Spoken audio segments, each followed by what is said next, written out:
Hi, my name is Aile and welcome to my channel.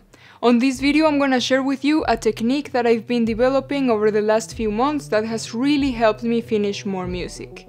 Let's get started. So I call this technique Purpose and Palette, and it basically consists of setting two specific types of limitations before you start working on a track.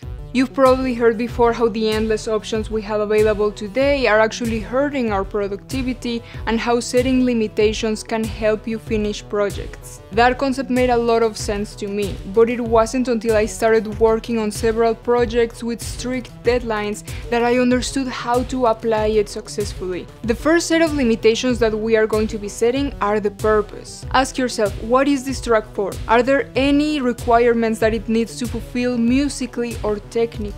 Along with that, you want to make a decision that might seem odd at first, but it's actually gonna set you up for success. And that is, how long is this track going to be? The reason why this is important is because whenever you start working on anything new, if you don't know where the finish line is, it's very easy to feel overwhelmed. And then you start spending way more time just trying to gather the will to sit for several hours to work on something than to just do it. But if you decide, for example, that you're gonna make a track that's gonna be 3 minutes long, since you can now clearly see the beginning and the end, it just doesn't feel as overwhelming anymore.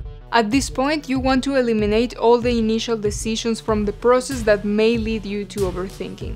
So choose a genre, choose a rough tempo, a vibe, and have somewhat of a structure on your mind. Of course, these things are not set in stone. If mid-song you decide you want a faster tempo or you come up with a cooler arrangement idea, that's completely fine. The point is to not waste time on small things so that you can get into the creative flow as soon as possible. As a bonus tip, I would recommend selecting a few reference tracks. Make a mini playlist with no more than 3 songs to use as inspiration if you get stuck anywhere in the process. You can reference them for composition ideas, for sound design, for transitions, for structure, for anything you might need help with if you hit a block. The second set of limitations we are going to be setting are the sound palette. This is directly related to what I was talking about in the beginning. Nowadays, with so many choices for plugins, for instruments, for samples, we spend way too much time trying to find the perfect preset or the perfect sample when we should be composing music. This is where the sound palette limitation is going to make a massive difference. Before you even start the track, choose one thing. Maybe one of your VSTs, maybe a particular effect, a sample pack, one sample in particular, maybe that one plugin that you bought 6 months ago that you still haven't used.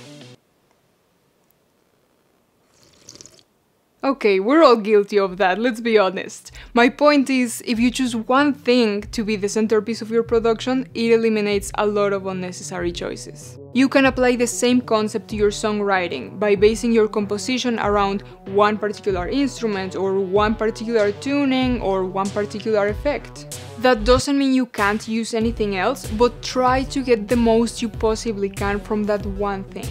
This will accomplish 3 things. First, it's going to streamline the creative process to help you finish tracks much faster. Second, it's going to teach you how to use your tools much better. And third, it will exercise your creativity. This is going to pay off in the long term as you're gonna get quicker with the tools you've spent time with, as well as with the techniques you've taken the time to explore. I hope you found this video helpful. If you happen to use this technique on your next track, please tag me on social media. I would love to hear how this technique worked out for you. Thank you very much for watching, and I'll see you in the next video.